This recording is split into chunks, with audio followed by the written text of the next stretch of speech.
So welcome back everyone to another incredible episode of Chat with Dan here. For today, what can I say?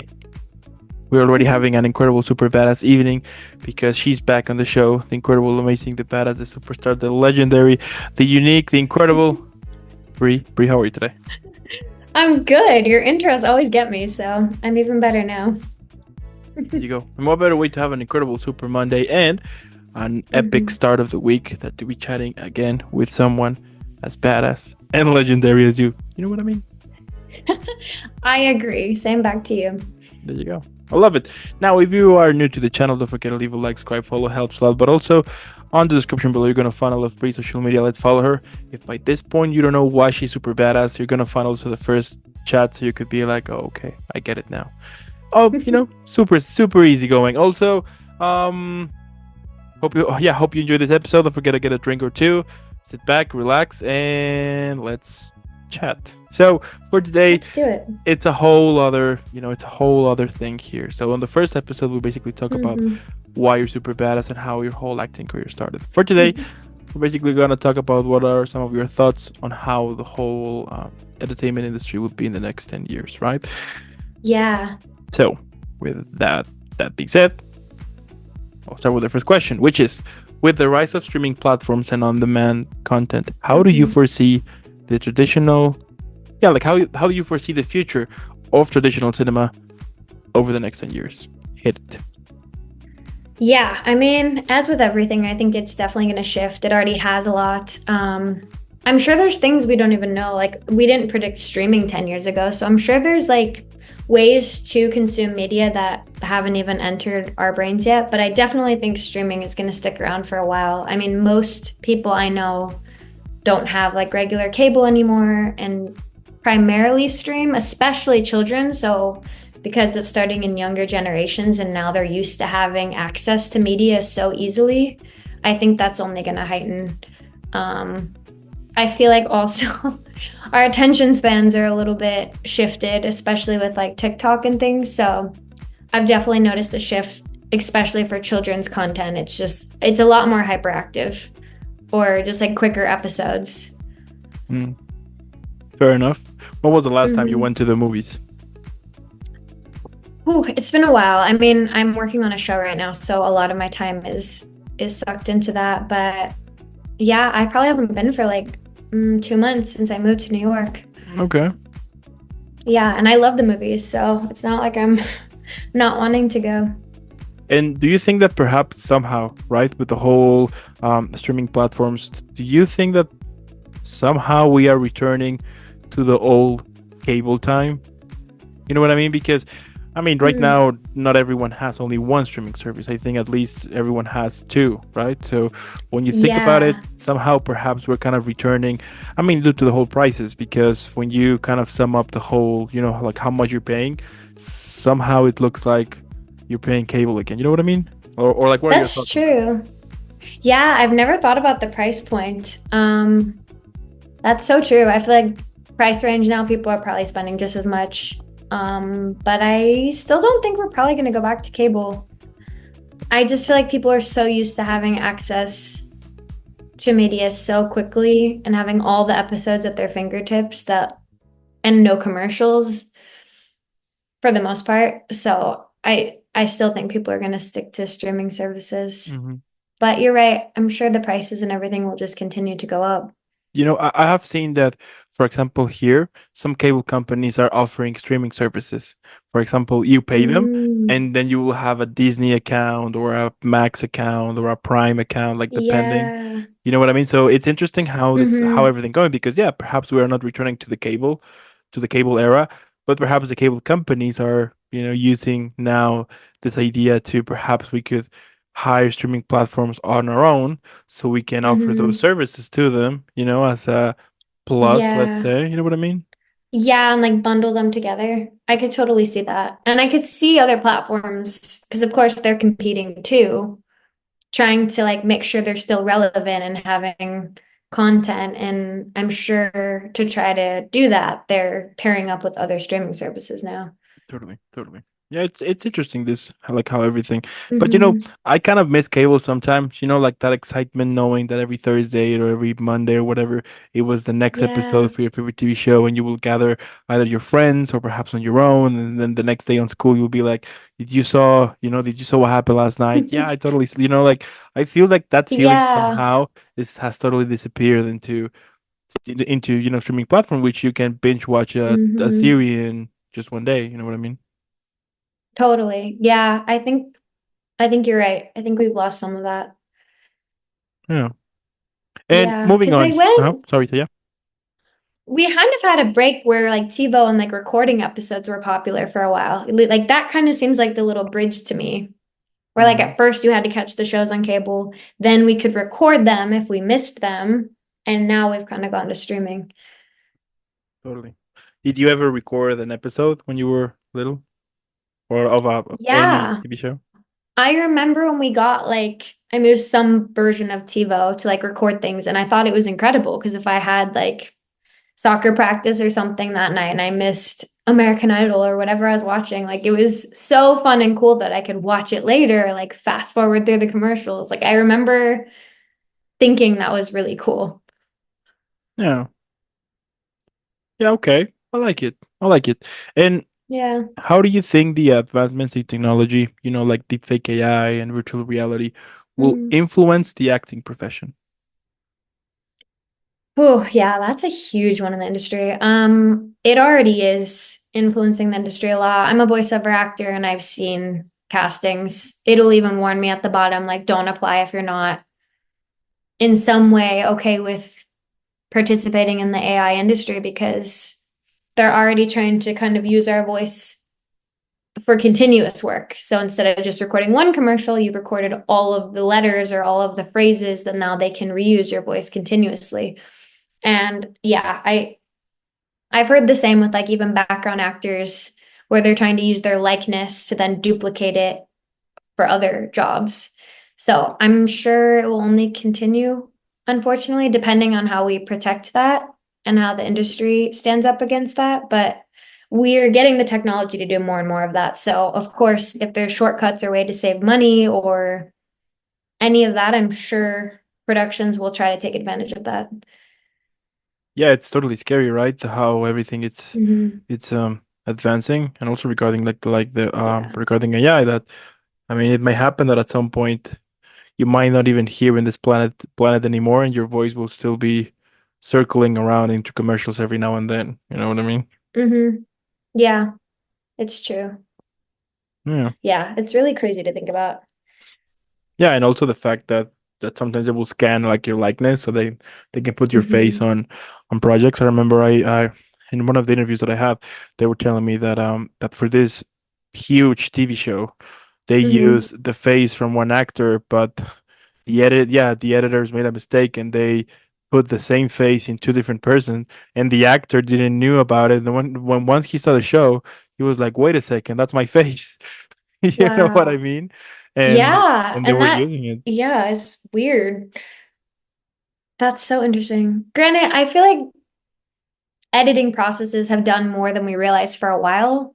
Like, I have a friend of a friend who is like the body of a superhero in a movie when we never even realized. And, they were just more toned or whatever they needed for that role. So I feel like they've been doing a little bit of that before people even realize, but now it's even easier and more widestream. Yeah, that's true. That's true. And with many actors transitioning to roles behind the camera as either directors or producers, do you see this trend intensifying in the future? For people to be more behind the camera that were actors, Hmm. I think it totally depends on the person and kind of what your goals are and if that inspires you to try. Because I know actors that are just, they want to be on camera and that's their priority and that's what they train and that's what they love. And then other people that like naturally are like, I wonder what it's like to like write or direct or try a different side of things. So I feel like it really depends on the individual for that. And even their journey. Maybe, the first half of their career, they're so content being an actor, and then they get an opportunity to direct. Do you see yourself become a director or a writer at some point? I don't. I mean, I'm not going to turn it down. I feel like I'm still early on in my career in a lot of ways since I started a little bit later. So I'm not going to say never. I mean, if I was given the opportunity, I love to write and I'm not like afraid of trying to direct something, but it's never been like a secret dream or Mm, passion of mine. I've been so focused on how much I can work on as an actor that that's kept me really content and busy. there you go. I mean, because you're killing it as an actress. I mean, let's face it, of course. So who knows, right? Maybe the next big franchise or the next big novel. Who knows? Yeah, you never know. So, yeah, I won't say never. I'll take it. I'll take it. And do you anticipate a shift in the type of stories and narratives that will be popular or prioritized in the next decade?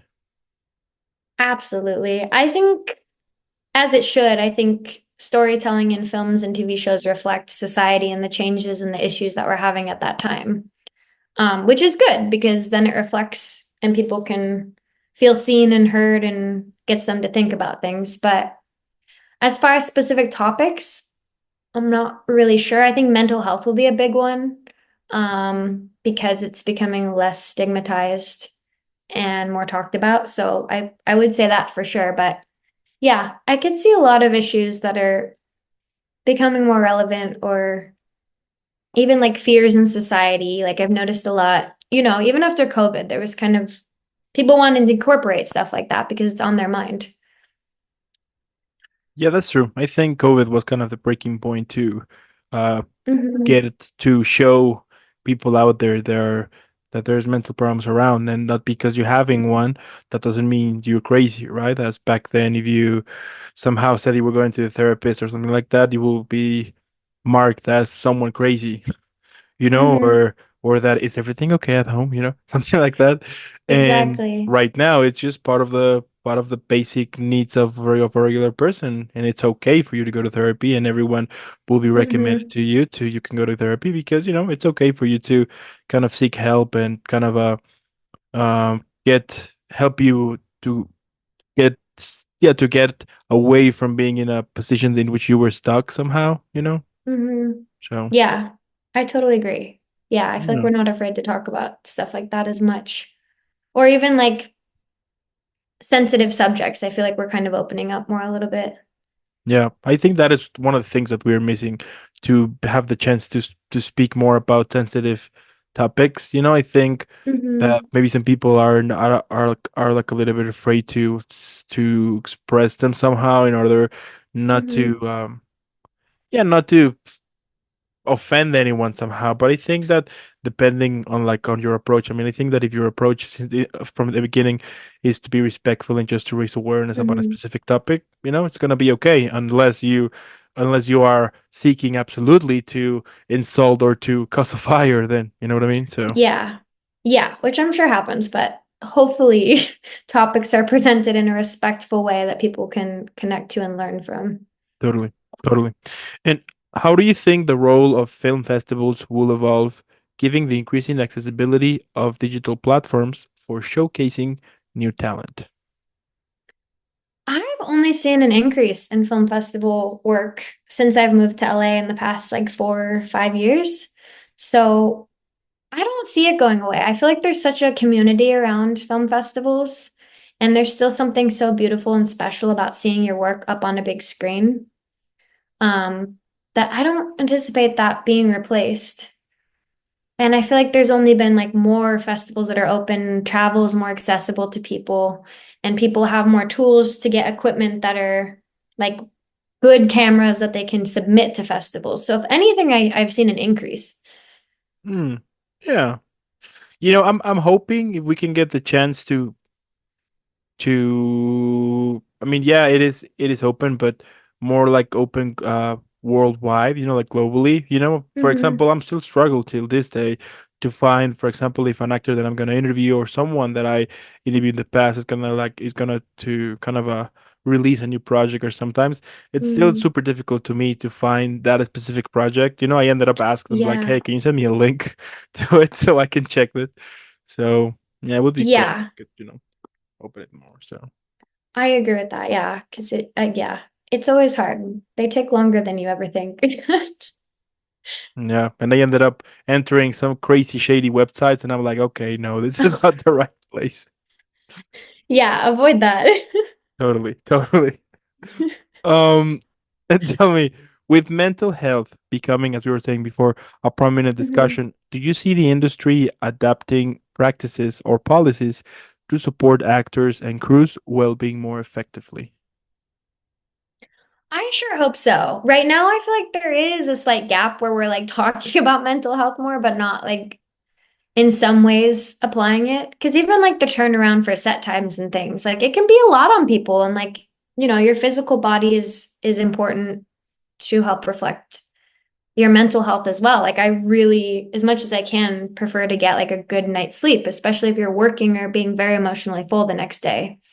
But there's still a lot of times where auditions are due like immediately, or you get your call time and it's, you have to be there like the next morning at 4 a.m. So I hope that we can continue to plan ahead more and prioritize people's health. But I know it's just a crazy industry and sometimes random things or random calls are needed. So Yeah, I hope they do apply stuff like that, or, are just understanding if people are needing to take time for themselves.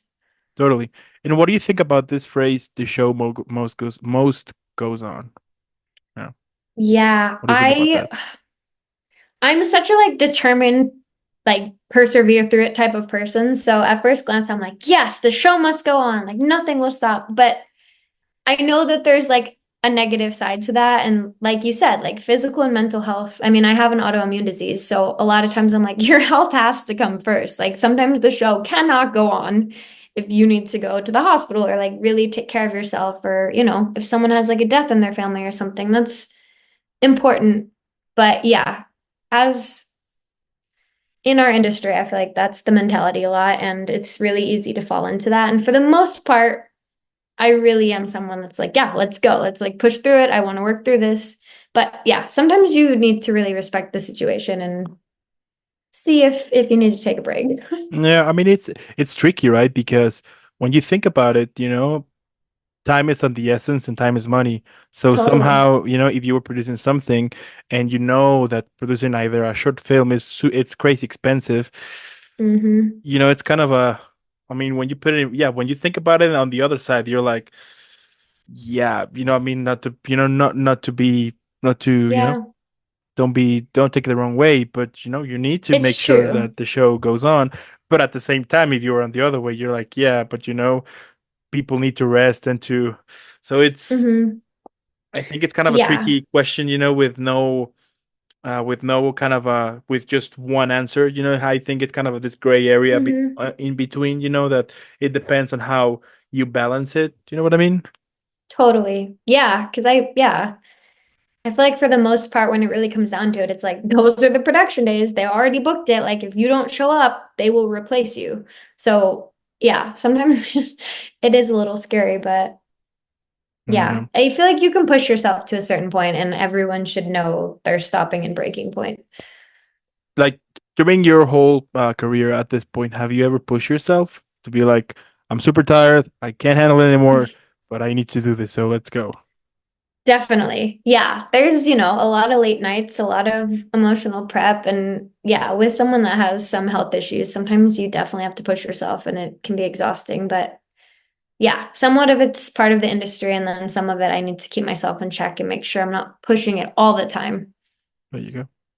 Yeah, so let's leave it that Yeah. there's like that there's like this gray area. There is no Hmm. white or black, just Yeah. gray in And between. everyone's different. Like I've talked to people that are like, yeah, I'm fine with 5 hours of sleep a night. And I'm like, okay, I am not good with 5 hours. Like I would not be functioning, especially if I need to be on set for 16 hours and be emotionally full. There's no Yeah, way, no. especially multiple nights in a row. So yeah, a lot of it, I think you have to listen to your body. Yeah, totally, totally. Yeah, I can understand that. So, yeah. Hmm. All right. Yeah. How do you feel about the rise of short form content? Like what we see on TikTok, Instagram, so on, so on. Do you think this will influence the type of content produced or the length of films or TV shows? Okay. Lots of questions in there. overall, I think it's great because people are getting to put themselves out there and create content and just, create things, which is always good. It's always good to be on camera. It's always good to like play around, and I think that can never hurt.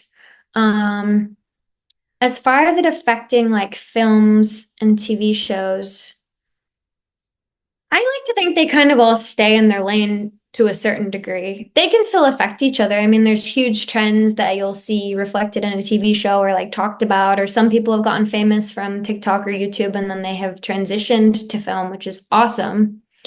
Um, but I still feel like the content is very specific. So I don't, I feel like it probably would have already. In some ways, yeah, I do think it like TikTok affects our attention span, but movies I've seen recently or at the theater have pretty much stayed around the same times. I do feel like the transitions and things maybe move a little quicker, but like whole length films, there's still been a decent amount that are like even, 3 hours. So I haven't seen a huge reflection in that. Hmm. I mean, I think there's space for everyone, right? Hmm. That's a good thing that there is no specific line to go to. I mean, if you like short form content, there is a place for you. If you like long form content, there's place for you too. So I think as long as we keep Hmm. it that way, I think we're good. Because I mean, it's Yeah, there's people out there who hate long form content and they prefer short, and the other way around. hmm, So. totally. And different situations too, where you just want to like scroll on your phone while you're on the subway, or you want to go home and watch a full-length movie. So, yeah, I think Yeah, different times call for different content too. totally, totally. So yeah. Yeah. Now, do you anticipate any shift in how actors are trained or educated for their careers in the future? Hmm. I mean, there's a huge mix already. So I don't foresee any huge shift necessarily. It seems like I mean, some people don't train at all, and some people find different methods that really work for them, and some go to college for acting. So, yeah, I already see so many different routes that I can't imagine there'd be a huge shift unless there's like some new acting technique that everyone starts falling into. But yeah, Hmm. for the most part, I feel like, yeah, you can get trained a variety of ways, and you kind of have to see what sticks for you and what keeps you inspired. Do you think that perhaps one of the things that they should teach when you are starting out is the whole business side, the marketing, social media, and like all of that Mhm. stuff? Because with some of the actors that I've interviewed, they have told me that when they starting out, I mean, it would have been great. So if they could have like a lesson or two on how to market yourself, how to like do all of um yeah all of the marketing side that for most of us is it's tricky somehow. You know what I mean? It totally is. Because this industry, I feel like there's no rule book. Like to be a doctor, you like, go to undergrad and then you go to like, like there's a clear pathway in acting, as with some other fields, is just a little trickier to maneuver, especially when you're first starting out.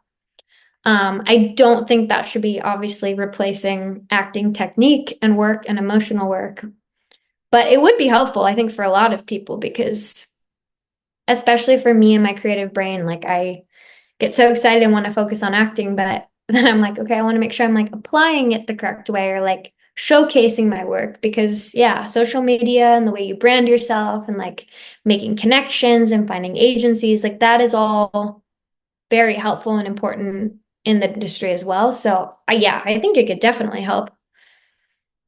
Yeah, we'll see. Yeah. Yeah. All right. Now, as global politics and social issues become more intertwined with the entertainment industry, do you see actors taking on more activist roles in the future? I think this depends on the person too. I feel like as with a lot of personalities in everyday life, like some people like to keep their work separate. And I think a lot of actors, are going to want to try to stay on the acting path and market themselves that way. And if you get intertwined with politics, that can start affecting you negatively, possibly. So I could see a lot of them, wanting to kind of just not speak about it unless they have to. But then there's other people that like that's so important to them, like activism or standing up for certain subjects. Again, depending on maybe the subject, maybe one or two subjects are very important to them. Totally. They might want to use their voice and their power or just care so deeply as a human about that issue that they will want to speak on it. Or if they get interviewed, will want to talk about it. I mean, we saw it in the elections you had in your country recently, the fact that so many celebrities were gathering around, and also that Hmm. even the candidates were, instead of going to the regular to the regular shows, regular news channels, they will go with influencers, right? They will go Hmm. after the podcast of an influencer, or and I saw like this trend happening a lot when I was checking it. I was like, wait a minute, I'm starting to see like this trend that politics are somehow, instead of going after the regular media as they used to, they now change the Hmm. game, and they try to get along with influencers, with celebrities, with all of that people in order to gain votes and all of that. So it's kind of interesting Yeah. how this whole world is changing. And also I think at the same time there's some people who perhaps they are afraid to actually express their true belief on specifically on politics, because they know that Hmm. perhaps that might hurt, or some people that follow them think the other way around, so they just prefer to stay um aside from that. But at the same time, we have people who wants to truly raise their hand and be like, I support this candidate for this and that, and so on, so on. So Yeah. Yeah. I totally agree. yeah, it's strange. I think Hmm. it's an interesting era we are kind of living in at this point. So Yeah. Yeah. It is. so we'll see. And giving the competition and influx, and whole influence of content, do you think it will become easier or harder for new actors to break into the industry? Oh, that is like a double-edged sword question because in some ways there's so much more access and opportunity to be seen and create content. So in some ways, like you're like, yeah, everyone can be seen and maybe get famous and have a chance now because you can start a YouTube channel, you can go on TikTok. But at the same time, everyone can do that. So then there's more competition. So that's an interesting question. I think you have more of an opportunity, but it might be more competitive. No, it's tricky, right? Hmm. Hmm. Yeah, absolutely. Yeah. Yeah, plus it's easier for as you I mean, as you were saying, it's you can just grab your phone, start to create stuff, and somehow you start to create Yeah. your whole brand to it, and depending on Hmm. what are you pursuing. But if you're pursuing acting, yeah, I think it's easier. But because it's easier, it's harder at the same time, because stuff now you are competing with a lot of people, you know what I mean? So Hmm. Yeah, and you can get buried more easily too. There's a lot of content out there that's not necessarily like great content or it's for like, a certain type of thing. So yeah, you could also get buried, but the hope is to stand out. yeah, which you are. We all know that, so I like the tie back to me. I love it. totally, you know. Um And how do you think the role of importance of critiques and film critiques will change in the digital area, in basically where everyone can be a reviewer right now? Yeah, I think we've all seen that people now freely can add their commentary online. That has been around for a while, and I think people will continue to do that. Um, yeah, I feel like it's only going to increase because everyone wants to give their opinion, it seems. But I still feel like we hold certain people and like, true critics at a higher esteem. So even though there's more critics out there, I feel like some probably hold respect and weight more than others. Do you have like a reviewer you watch all the time, or usually you just watch randomly to see, to see what the fuss is about like a specific film? Like on your case, do you usually watch those or not at all? I don't. No, I'm like probably a weird one that just like sometimes I go into productions blind, but I like recommendations a lot. Like especially if I know the director or the content of the film or someone really recommends it, or even if I see a preview, like I try to just go in open-minded. Um, and yeah, I definitely think some films are better than others, but for the most part, I can find something I like in most films where I'm like, okay, maybe the plot lacked a little, but that actor, like, that was really inspiring, or that was a cool choice, or like the costumes were beautiful, or the set or the scenery. So yeah, I can usually find something I like.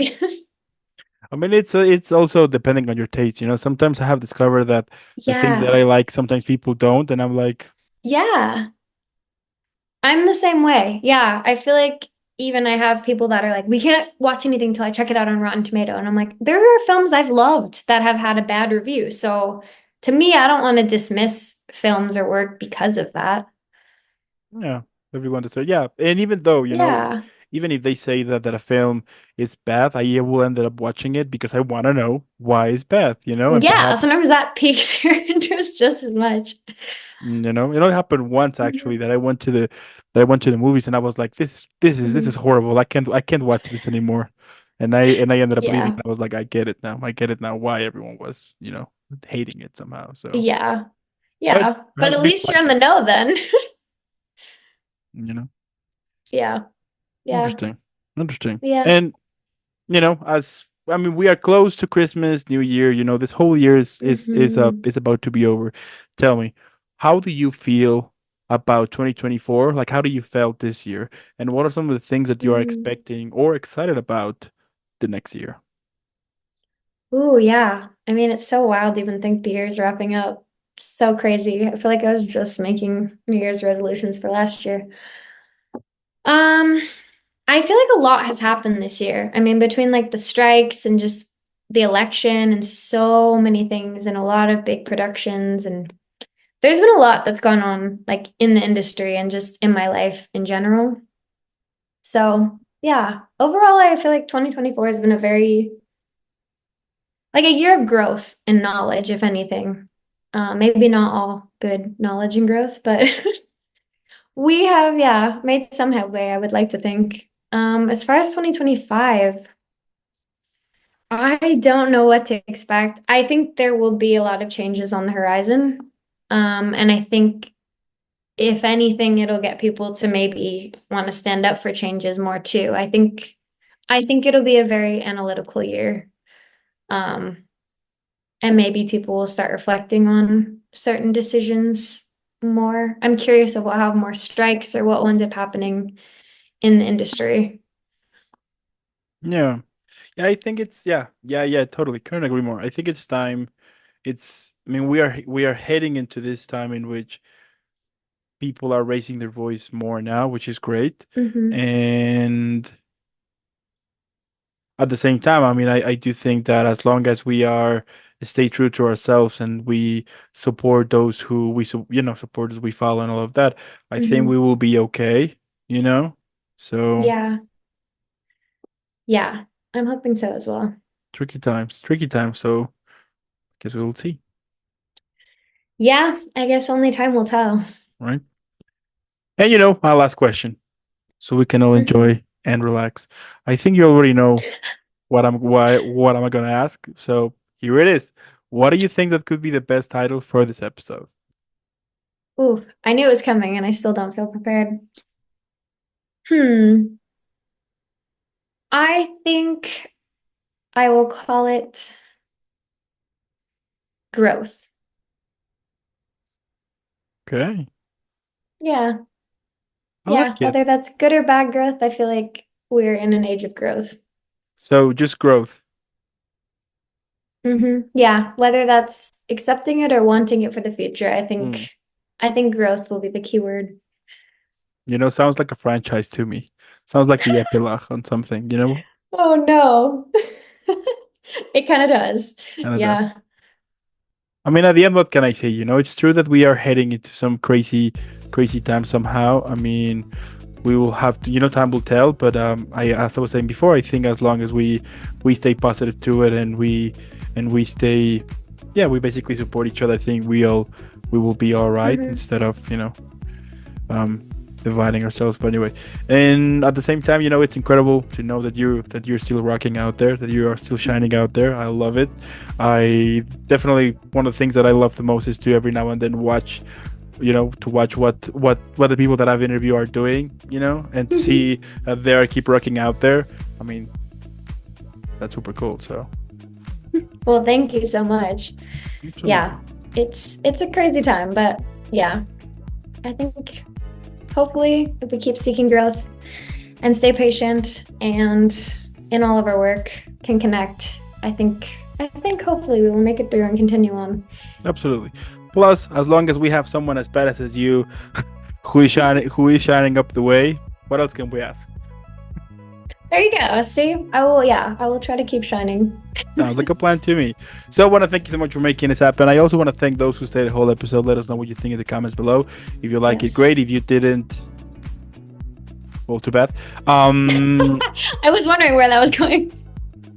But at the description below, you're gonna find all of Bree's social media. Let's keep following her. Let's keep sharing some love. I mean, we all know why she's super badass. To those who previously checked the episode, or if you are new to this one, if you're checking out, with the answer she gave, you could probably tell she's super badass. So go follow her, share a lot of love, and Bree, thank you so much for making this happen. Keep shining out there, keep rocking, and I'll Thank be you. seeing you next one. Yes, thank you so much for having me. I always enjoy talking and I love your questions. They make me think, so I hope they make other people think too. All right, that was a good plan.